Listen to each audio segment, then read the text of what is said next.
Assalamualaikum warahmatullahi wabarakatuh. Perkenalkan, nama saya Ansar Amin dari Teknik Pertambangan Angkatan 2022.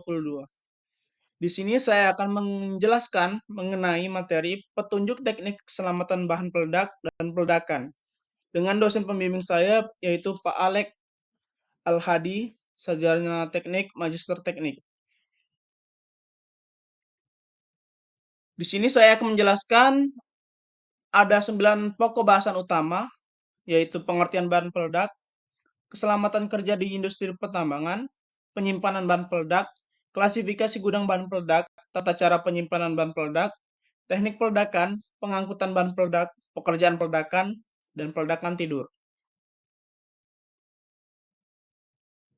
Yang pertama, pengertian. Pengertian bahan peledak itu sendiri ialah suatu bahan kimia senyawa tunggal atau campuran berbentuk padat, cair, gas atau campuran yang apabila dikenai suatu aksi panas, benturan, gesekan atau ledakan awal akan mengalami suatu reaksi kimia eksotermis sangat cepat yang hasilnya reaksi sebagian atau seluruhnya berbentuk gas dan disertai panas dan tekanan sangat tinggi secara kimia lebih stabil. Bahan peledak ini biasanya terdiri dari 4 unsur dasar utama, yaitu karbon, hidrogen, nitrogen, dan oksigen. Selanjutnya ada keselamatan kerja di industri pertambangan. Menurut Henrich, dalam bukunya Industrial Accident Prevention, kecelakaan kerja itu bisa terjadi disebabkan oleh tindakan tidak aman atau unsafe act 88% dan kondisi tidak aman atau unsafe condition 10% dan di luar kemampuan manusia 2%.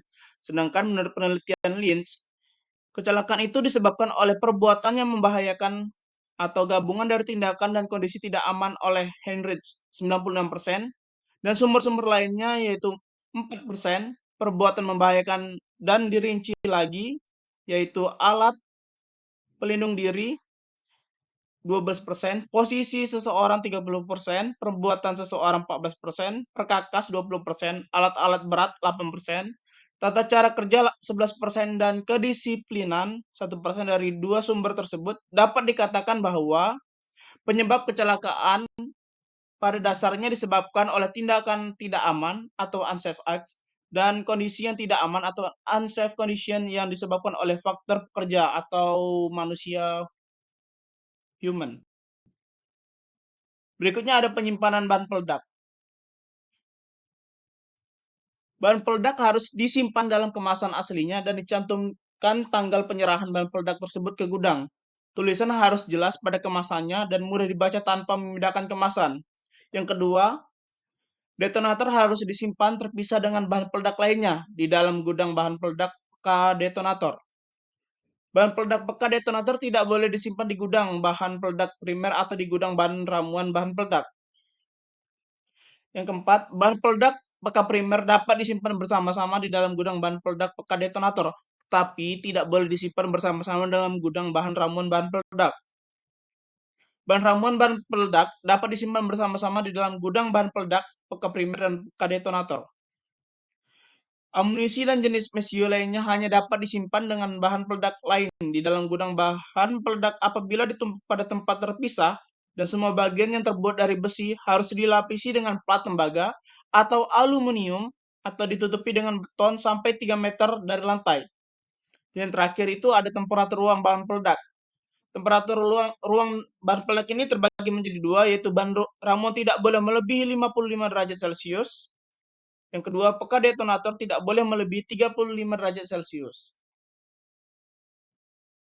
Selanjutnya ada klasifikasi gudang bahan peledak.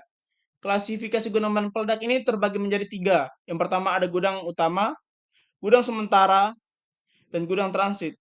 Gudang utama ialah gudang yang digunakan sebagai tempat penyimpanan bahan peledak yang letaknya tidak terlalu jauh dari tambang dan dari gudang ini hanya peledak dipakai untuk keperluan peledakan.